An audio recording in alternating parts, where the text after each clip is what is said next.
Hello there, people of the internet. Today we're doing another unboxing. This was already unboxed because I had to get it from a gun store and they got to take it out and get all the information off of it and whatnot. This right here is a Steyr M95 that I picked up from RTI. This particular one was one of their warehouse clearance special rifles. And the reason why that is important is because whenever they have their, what would you call it, their special deals, you can pick things like this up for not a whole lot of money. This right here is chambered in 8x50 Steyr, so not a lot of people are interested in these guns, although 8x50 Steyr is extremely easy to make from 7.62x54R brass. I would love to go ahead and show you guys how to do that, but YouTube does not allow me to be able to do that. Maybe I'll throw up something on Patreon page or something.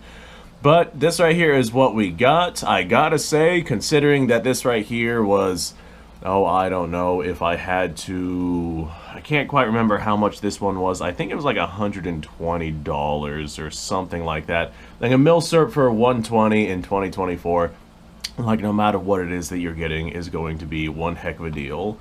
So first things first, we are missing the slider on the rear sight. I don't really care about that. That's not, I mean, that's just not something that I'm going to be using. Second off, I do want to say that whenever I had gotten this, it did have a safety on it. The safety was included with this, but the safety was broken, and it was causing issues with the bolt, so I went ahead and I just took the safety off. So, as a matter of fact, I think I have the safety around here somewhere. I have no idea where it's at, though, so I'm not going to bother going to find it. But the safety was causing issues with the bolts. Since it was broken, like, it would not be where it needs to be even as I was flipping it, and as a result sometimes the trigger would work, sometimes it would not, sometimes the bolt would open, sometimes it would not, so I just plugged the safety off and now this thing works fine. The issue is you just don't have the safety. The finish on the rifle, it's about what you would expect from an RTI build, not all that good. I do want to say, actually let me just point out right now this barrel band is backwards on this, so I'm gonna have to fix that. This is what appears to be a true carbine, however it is you feel like pronouncing that, as opposed to like a cut-down rifle, because we have our short rear sight on this, which is indicative of a rifle that was made, you know, as a carbine right from the factory. Now, what was that other thing that I was going to say?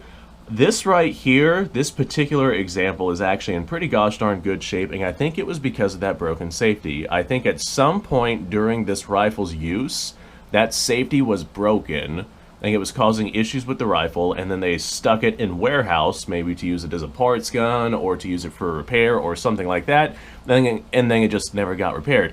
Because the outside of the gun, I don't see very many deep scratches or dings or anything like that. The finish, like I said, is a little bit worn. I'm willing to bet that that there was probably some wire wheeling done to this particular rifle.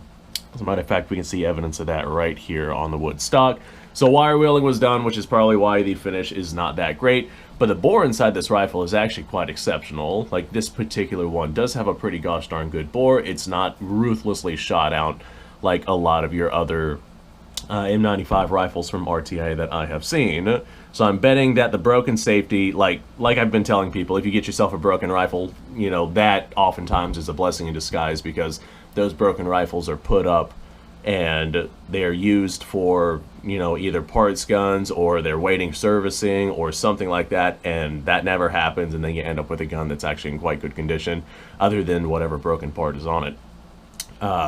So with that safety, I'm willing to bet that's exactly what happened with this gun. I do notice this little sling swivel right here, which is not indicative of any M95 carbine that I've ever seen. I think that this right here was probably stuck on by some Ethiopian who was using this rifle at some point in time just to make it a little bit easier on himself. And hell, maybe whenever this was put on, maybe this was turned sideways for a reason. I mean, there's no telling. This rifle is God knows how old. Budapest manufacturer. I don't see the S on it, which is how I know this is an 8x50 Steyr, which is fine. I mean, I got no problems making brass for 8x50 Steyr. Now, I normally run 8x50 Steyr with black powder just because, one, I make my own black powder. It's extremely inexpensive to do. And two, shooting like 8x50 from the M95 really is not that big of a deal, but I have several 8890s, and the 8x50 Steyr is just a little bit too stout with its smokeless loading through an 8890. Like, it's just not good for the longevity of the rifle. It's just not going to last all that long. So rather than try and, oh, what's the word I'm looking for? Put the two different cartridges apart, like, hey, this is 8x50 with, oh, I don't know, 2400, this is 8x50 with black powder, this is 8x50 with 4064, this is 8x50 with H335, this is 8, like, rather than have a bunch of different kinds of 8x50 laying around, I just load them all with black powder, because black powder will run through this pretty much no problem.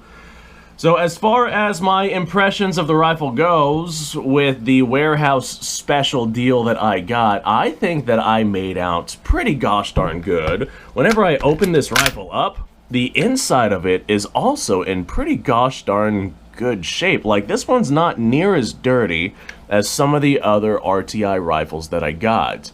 Whenever you're buying from RTI, it's typically always a luck of the draw sort of situation. You can see the wire wheel marks all over the stock on this side, but it's normally a luck of the draw situation. We also have a little dent in our magazine. I'm just now noticing that.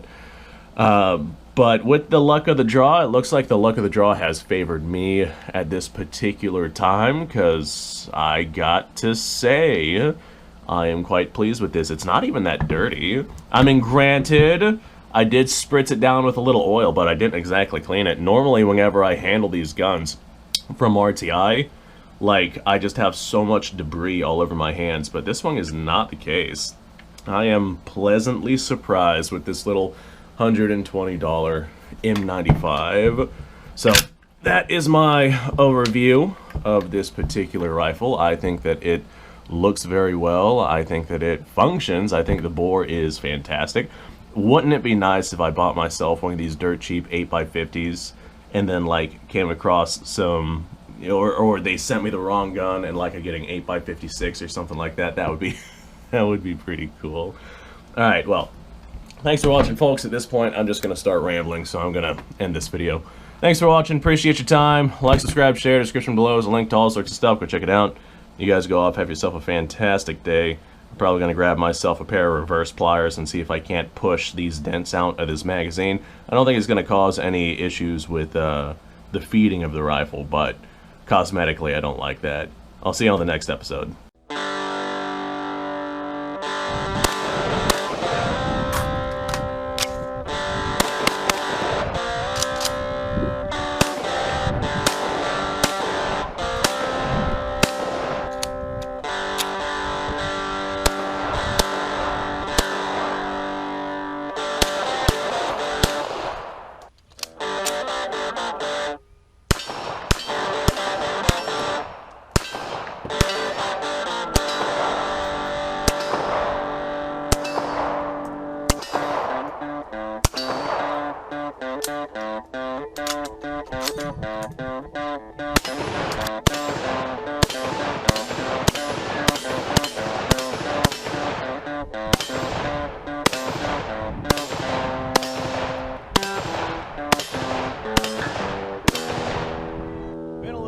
Since I've done this.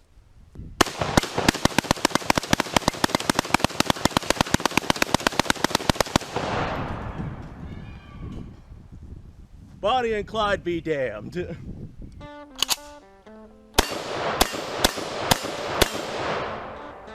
poor man's Garen.